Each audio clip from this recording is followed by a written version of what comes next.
What's going on YouTube? John here, and this is the HTC One M8.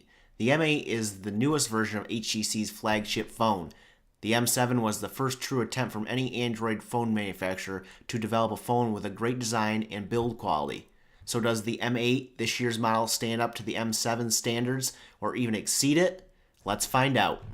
On paper, the M8 is a beast. It features a 5-inch 1080p display, standard nowadays, a 2.3 GHz quad-core Snapdragon 801 processor, 2 gigs of RAM, 16 or 32 gigs of internal storage, and it has expandable storage up to 128 gigs through a micro SD card. The M8 improves slightly on the design of the M7.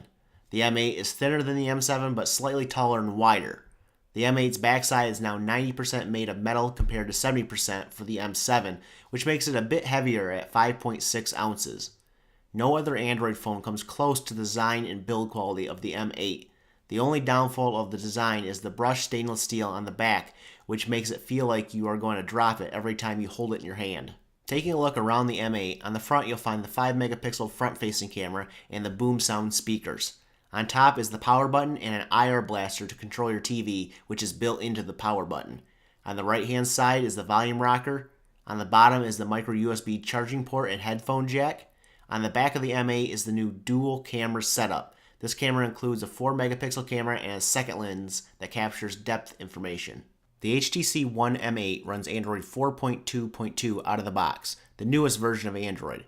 It also has HTC's brand new Sense 6 UI on top. Sense 6, unlike Samsung's TouchWiz, builds on the experience of Android, whereas TouchWiz throws a bunch of features at you, hoping you'll like 2 or 3 of them. Blink feed is still in Sense 6, but it has been improved. You can set it to just show the information you want to see, like your social networks or sports news, or both. You can now even disable blink feed altogether. One cool part of Sense 6 is the gestures. One gesture allows you to answer your calls by just putting the phone up to your ear when it rings. Another gesture allows you to double tap the screen to wake the phone up. Now let's talk about the dual rear-facing camera. It's still a 4-megapixel camera, so you're not going to be able to zoom in and crop a photo really and get good results. Also left out of the camera is optic image stabilization, which was on the M7.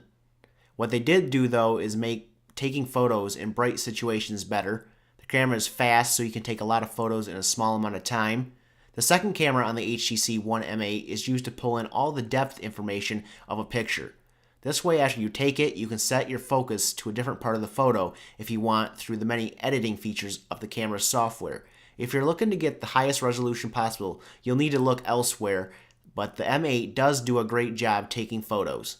So my final thoughts on the new HTC One M8 are that it's the best Android phone available, though Samsung's Galaxy S5 will be out in early April. Call quality was crystal clear and the person on the other end had no issues hearing me. Battery life was really good. After 15 hours of use, I still had 30% battery left.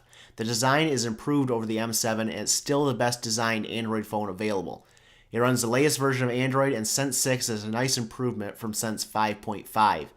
The HTC One M8 also features bigger boom sound speakers that are still the loudest speakers on any phone I have tried.